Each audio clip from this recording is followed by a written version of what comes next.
Imagine एक 14 साल का यूएस इमिग्रेंट लड़का अपने पिता के मौत के बाद अपनी माँ को छोड़ अकेला 7 समंदर पार अमेरिका पहुँचता है। ना कोई डिग्री ना कोई कनेक्शन, पर दिल में एक ही सपना कि कुछ बड़ा करके दिखाना है। कैओटिक पोर्ट्स पर भीड़ भाड़ शोर शराबा अफरा तफरी के बीच जहाँ बड़े मर्चेंट्स ज्यादा पके हुए फलों को इग्नोर करके फेंक रहे थे, उस लड़के को वहाँ एक अपॉर्चुनिटी दिखी और सिर्फ कुछ ही सालों के अंदर उसने रेल नेटवर्क्स पर पेट्रोल बनाए, अपनी खुद की शिपिंग फ्लीट बनाई और सैकड़ों एकर्स में जमीनें खरीदी। ट्रॉपिकल जंगलों के बीच उसने नए शहर खड़े कर दिए। गवर्नमेंट्स के साथ नेगोशिएशन हुई और शहरों का ऑपरेशन उसके बिजनेस मॉडल के हिसाब से चलने लगा। ये कहानी है सैम ज़मुराई की, एक गरीब इमिग्रेंट लड़का जिसने रिजेक्ट हुए फलों से अपनी सफर की शुरुआत की और धीरे धीरे सेंट्रल अमेरिका के फ्यूचर पर अपना कंट्रोल जमा लिया। सैम ज़मुराई का जन्म साल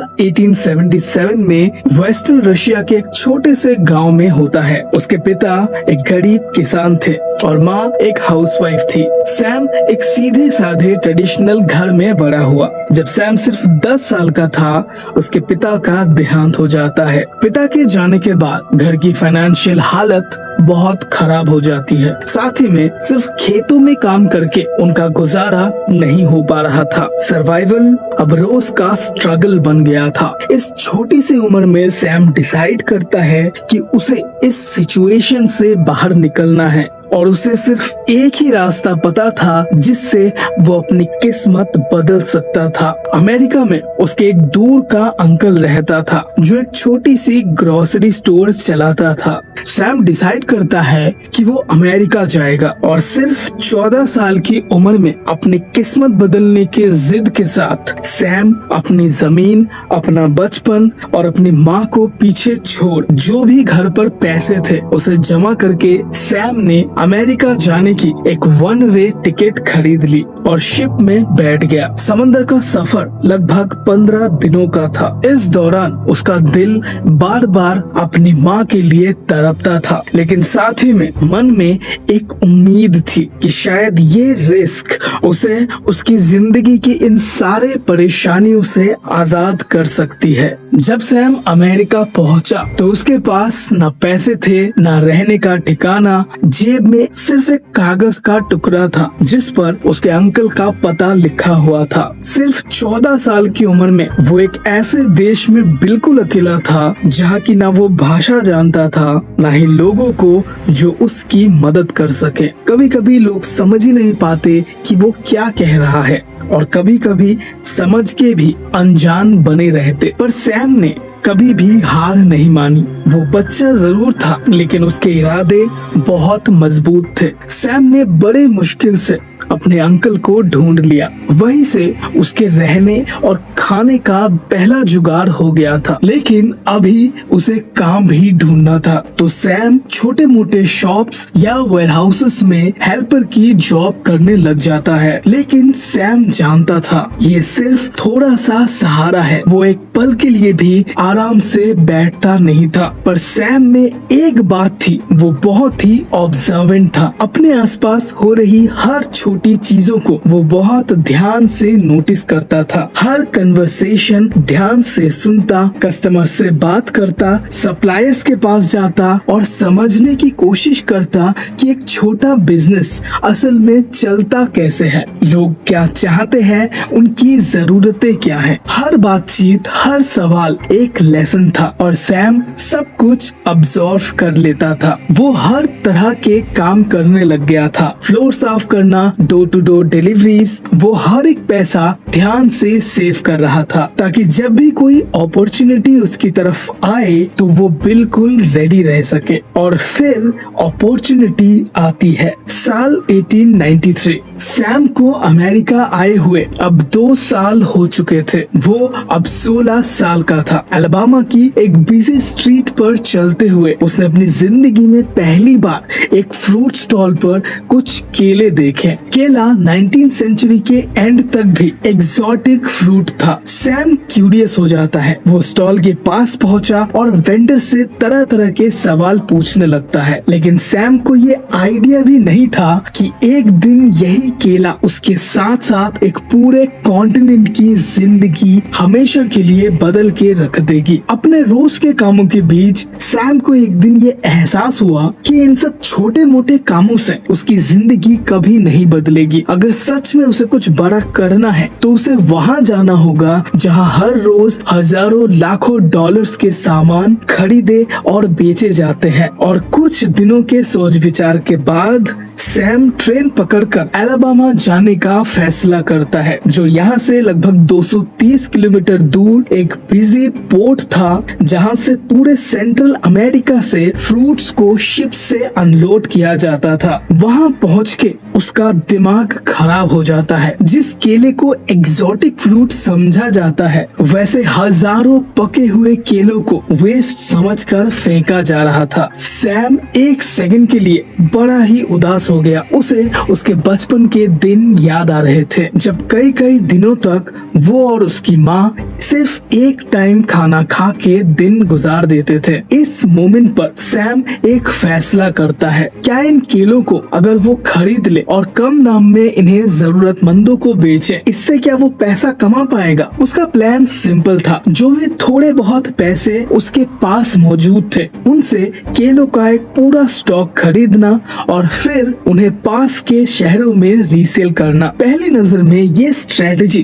काफी सिंपल लगती थी, लेकिन चीजें उतनी भी सिंपल नहीं थी जितना सैम को लग रहा था। अगले दिन पैसे लेकर जब सैम वापस से पहुंचता है, तब कार्गो शिप्स दुनिया भर से प्रोडक्ट्स लेकर आ रही थी। मर्चेंट्स, ट्रेडर्स, स्ट्रीट वेंडर्स हर शिपमेंट के साथ भाग दौड़, बार्गेनिंग और रीसेलिंग की रेस शुरू हो जाती थी। हर कोई अपॉर्चुनिटी ढूंढ रहा था। सैम का प्लान सिंपल था। पहले सब कुछ ऑब्जर्व करना, ये समझ लेना कि ये पूरा सिस्टम कैसे चल रहा है। इसी बीच एक चीज ने सैम का ध्यान खींच लिया। जब एक मैसिव शिप धीरे धीरे डॉक पर आई, उस पर एक एम्बलम था जिस पर लिखा था यूनाइटेड फ्रूट कंपनी। ये वही कंपनी थी जो उस वक्त बनाना मार्केट पर डोमिनेट करती थी और सेंट्रल अमेरिका और कैरेबियन रीजन से टन्स के हिसाब से फ्रूट्स को इंपोर्ट करती थी। सैम देखकर मेस्मराइज्ड हो जाता है। जैसे ही शिप डॉक हुई, डजन्स ऑफ वर्कर्स बिना किसी क्रेन या हैवी मशीनरीज के शिप में चढ़ गए और हाथों से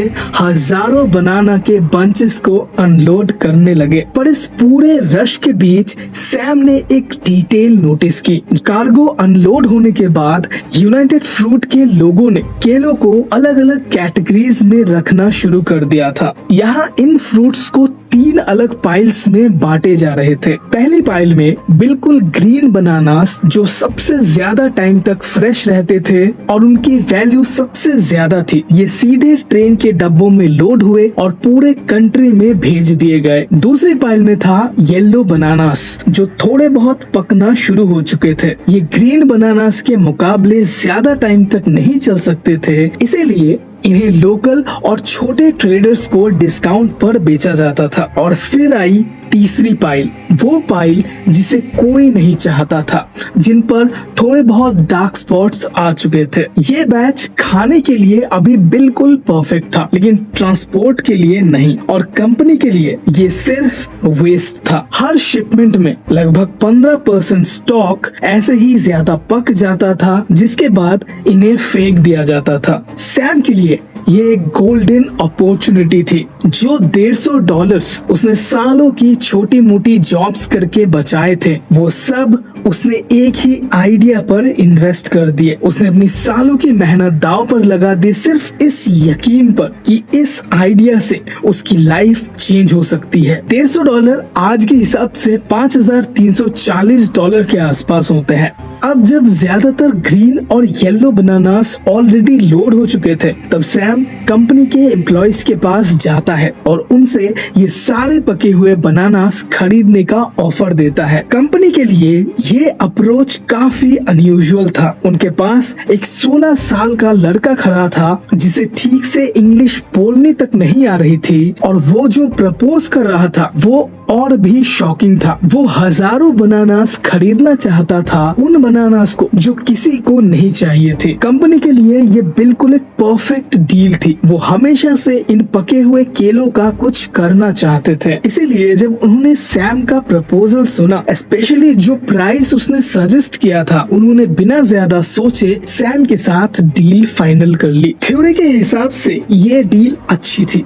लेकिन रियल लाइफ में चीजें बहुत अलग तरह से काम करती है। सैम लिटरली टाइम के अगेंस्ट एक रेस करने वाला था। अगर वो इन सारे स्टॉक्स को जल्दी बेच नहीं पाया तो उसे हैवी लॉसेस का सामना करना पड़ सकता है। अगले दिन सैम इन सारे स्टॉक्स को लेकर ट्रेन में चढ़ जाता है। वो एक्साइटेड था, उसने सारे नंबर्स कैलकुलेट कर लिए थे, लेकिन यहाँ असली प्रॉब्लम अभी उसके सामने आने वाली थी। ट्रेन सैम की एक्सपेक्टेशन से काफी स्लो चल रही थी। हर कुछ स्टेशन पर लोको पायलट बिना वजह रुक जाता था। कभी ट्रेन में नया सामान लोड करने के लिए, कभी ड्राइवर चेंज के लिए, तो कभी ट्रैक क्लियरेंस के इंतजार में। कभी कभी ट्रेन घंटों तक एक ही जगह खड़ी रहती थी, और तब सैम को समझ में आया कि क्यों बाकी ट्रेडर्स इन बनानास को इग्नोर करते हैं। बस कुछ घंटे का डिले काफी था एक पूरे बैच को बर्बाद करने के लिए। उसके खरीदे हुए केलों का कलर अब धीरे धीरे उसके आंखों के सामने चेंज हो रहा था। सैम को समझ आ रहा था कि अगर वो डेस्टिनेशन का इंतजार करता रहा तो वो इस स्टॉक को बेच ही नहीं पाएगा। इस डेस्परेट मोमेंट में सैम एक डिसीजन लेता है, एक ऐसा डिसीजन जो उसकी जिंदगी हमेशा के लिए बदलने वाली थी। सैम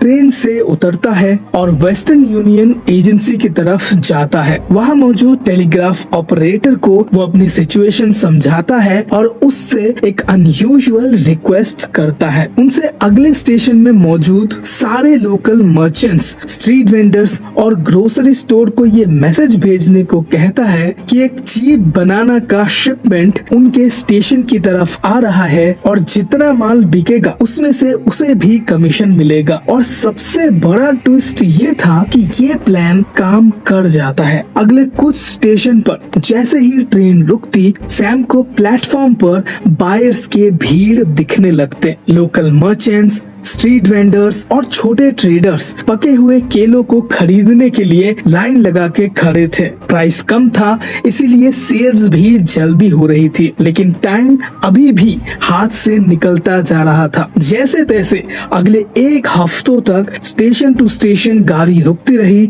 और सैम का माल बिकता रहा। एक हफ्ते के बाद जब ट्रेन अपने फाइनल स्टॉप पर पहुंची, सैम ने पूरा लोड बेच दिया था और इस ट्रिप में सब माल बिकने के बाद अब उसकी जेब में टोटल $190 बचे थे। जब सैम ने हिसाब लगाए तो उसने देखा कि उसे $50 का प्रॉफिट हुआ है। आज के टाइम के हिसाब से सैम ने लगभग $1400 कमाए थे। और पैसों से भी कहीं ज्यादा इम्पोर्टेंट चीज ये थी कि सैम को ये प्रूफ मिल चुका था कि उसका आइडिया काम कर गया है। उसका पहला बिजनेस सक्सेसफुल हो चुका था और सबसे इम्पोर्टेंट बात, उसने मार्केट में एक ऐसा गैप फाइंड आउट कर लिया था जिसे कोई और एक्सप्लॉइट नहीं कर रहा था। जहां सारे बड़े कंपनीज और ट्रेडर्स अपने कॉम्प्लेक्स सिस्टम, डिस्ट्रीब्यूशन नेटवर्क्स और हाई मार्जिन के साथ ग्रीन बनानास के लिए कम्पीट कर रहे थे, सैम सबसे कम डिमांड वाले फलों को टारगेट कर रहा था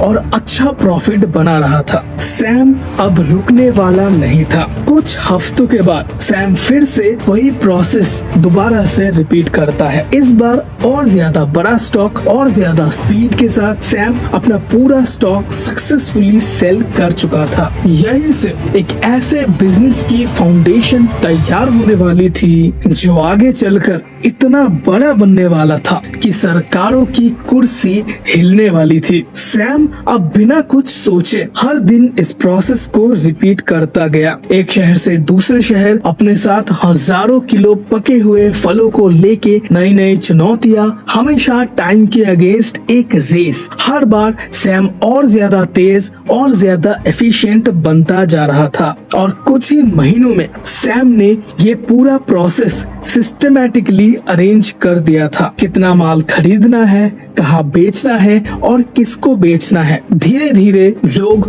उसको नोटिस कर रहे थे, लेकिन सैम यही रुकता नहीं है। उसने अपनी स्ट्रेटजी को और इम्प्रूव करने का फैसला किया। सैम अब हर दिन लाखों का सेल्स कर रहा था और साल 1903 आते आते ये नंबर करोड़ों में पहुंच गया था। लेकिन इसी साल एक अनएक्सपेक्टेड चीज होती है। उसकी लाइफ का पहला बड़ा चैलेंज उसे मिलने वाला था। सैम ने मार्केट में लो क्वालिटी बनाना से पूरा मार्केट ओवरफ्लो कर दिया था, जिससे यूनाइटेड फ्रूट के प्रीमियम बनानास की डिमांड पे इफेक्ट पड़ रहा था। अलाबामा के पोर्ट पर सैम अब सबसे बड़ा बायर बन चुका था। यूनाइटेड फ्रूट प्लस दूसरी कंपनीज के राइप और रिजेक्टेड बनानास को वो ऑलमोस्ट डेली बल्क में उठाता था। सबको कैश में पेमेंट करता था। Dock managers, shipping agents, local United Fruit staffs, सबसे उसकी अच्छी अंडरस्टैंडिंग बन चुकी थी। लेकिन सैम की यही तेजी यूनाइटेड फ्रूट कंपनी के आंखों में चुभ रही थी और उन्होंने धीरे धीरे सैम पर प्रेशर बनाना शुरू कर दिया। उसे एक तरह से हर चीज में धीरे धीरे साइड लाइन किया जाने लगा। उसके शिपमेंट में डिले किया जाता, किसी दिन उसके डिमांड की आधी सप्लाई उसे दी जाती तो कभी उसे खाली हाथ वापस लौटा दिया जाता। तो कभी यूनाइटेड फ्रूट कंपनी खुद ही हजारों क्रेट्स मार्केट से भी कम प्राइसेस में मार्केट में डंप कर रही थी, जिससे सैम जैसे ट्रेडर्स का प्रॉफिट मार्जिन बिल्कुल खत्म हो रहा था। ये सारी चीजें देखने के बाद सैम को समझ आ चुका था कि उसे अब इस पूरे सिस्टम पर कंट्रोल बनाना होगा और इसी वक्त सैम एक और बोल्ड स्टेप लेने वाला था। वो डायरेक्टली केलों को इंपोर्ट करने का फैसला करता है, लेकिन चैलेंजेस भी उतने ही बड़े होंगे। उसे फॉरेन प्रोड्यूसर्स से डील करनी होगी, फर्टाइल लैंड खरीदना होगा और सबसे इम्पोर्टेंट अपने खुद के शिप्स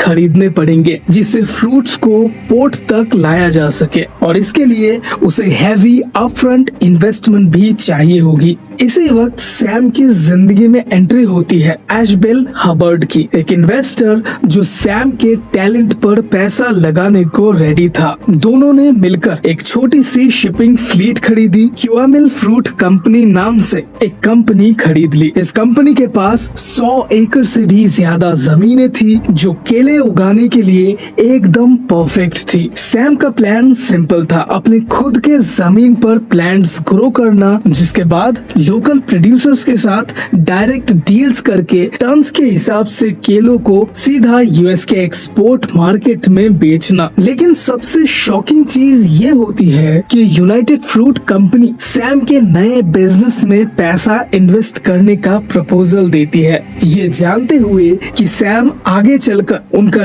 डायरेक्ट कंपेटिटर बन सकता है। एक छोटे ट्रेडर और पूरे इंडस्ट्री के सबसे बड़े नाम के बीच ये पार्टनरशिप किसी को समझ नहीं आती है, लेकिन यूनाइटेड फ्रूट कंपनी को सैम के बिजनेस का 10% स्टेक मिल गया था और बदले में सैम को पैसा मिल रहा था जिसकी उसे जरूरत थी। सैम अब प्लांटेशन से लेकर शिपमेंट तक अपने हाथ में लेने वाला था। इसी सोच के साथ सैम ने उसकी जिंदगी का सबसे बोल्ड डिसीजन लिया। वो अमेरिकन पोर्ट्स की कंफर्ट को छोड़कर सीधा सेंट्रल अमेरिका के जंगलों में रहने चला जाता है। यहाँ कोई रेडीमेड फार्म नहीं था, सिर्फ चारों तरफ जंगल, गर्मी और मलेरिया जैसी भयानक बीमारी का खतरा था। यहाँ पहुँचते ही सैम सबसे पहले ये पूरा एरिया घूम के देखने लगता है, कभी घोड़े पर तो कभी पैदल चलते हुए। सैम यहाँ की मिट्टी को चेक करता है, यहाँ के नदी के फ्लो को अच्छे से समझता है। गांव, फॉरेस्ट, प्लांटेशंस खुद देखकर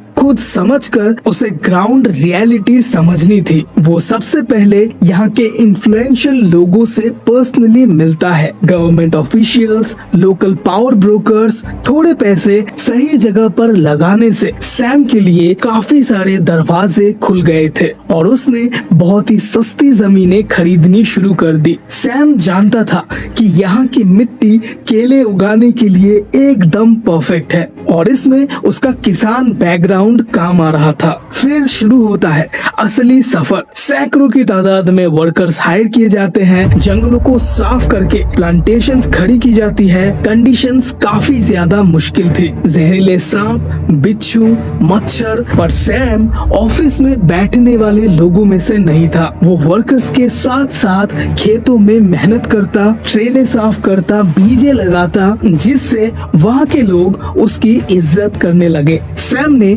अपने वर्कर्स के लिए एक छोटा सा गांव भी बनवा दिया था। जंगल के बीचों बीच एक नई सेटलमेंट खड़ी हो जाती है और इन कुछ सालों में ही सैम की प्रैक्टिकल नॉलेज सिर्फ रिपोर्ट पढ़ने वाले कॉम्पिटिटर से कहीं ज्यादा गहरी हो चुकी थी। वो केलों को प्लांटेशन से लेके शिपमेंट तक हर एंगल से समझ चुका था। सैम के डील्स अब इतने स्ट्रॉन्ग हो चुके थे कि वो यूनाइटेड फ्रूट, जो इंडस्ट्री के सबसे बड़े जायंट है, उसके बराबर प्राइसेस पर अब सैम के बनानास बिक रहे थे। लेकिन सैम यहीं पर रुकने वाला नहीं था। वो और ज्यादा लैंड खरीदने का सोचता है, लेकिन एक प्रॉब्लम ये थी कि वो ऑलरेडी बहुत ज्यादा हैवी डेट में डूबा हुआ था। बैंक्स उसे और लोन देने से इनकार कर देते हैं। केलों का बिजनेस रिस्की था। फ्लड्स, सूखा, पेस्ट्स, कुछ भी हार्वेस्ट को बर्बाद कर सकता था। फिर भी सैम को लगा कि ये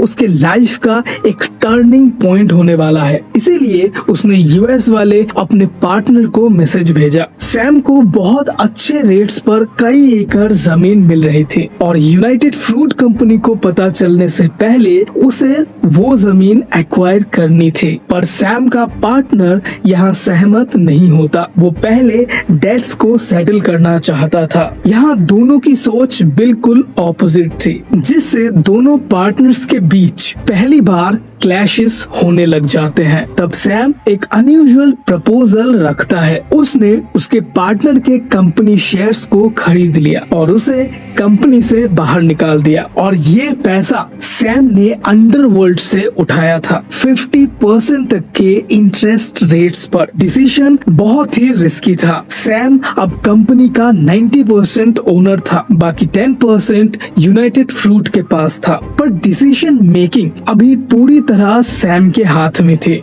उसने सब कुछ दाव पर लगा दिया था। जितना पैसा उसके पास था और जितना उसके पास नहीं था, सब कुछ। या तो वो यहाँ से अपना एक एम्पायर बना के खड़ा कर देगा या खुद अपनी ही एम्बिशन के नीचे दब जाएगा। सैम अब एक ऐसे फेज में एंटर करने वाला था जहाँ बिजनेस अब सिर्फ बिजनेस नहीं रहेगा। आगे का रास्ता उसे एक ऐसी जगह पर पहुँचाने वाली थी जो उसने अपने सपने में भी नहीं सोचा होगा। यहाँ से खेल में सिर्फ कंपनीज नहीं, गवर्नमेंट्स, पॉलिटिशियंस और अंडरवर्ल्ड तक शामिल होने वाली थी। केले बेचने से शुरू हुआ ये सफर अब सरकारों को हिलाने वाली थी। पार्ट 2 में हम देखेंगे कि कैसे सैम का बनाया हुआ एम्पायर सेंट्रल अमेरिका की पॉलिटिक्स, कूच, डिक्टेटरशिप्स और पूरा पावर स्ट्रक्चर पलट कर रख देता है।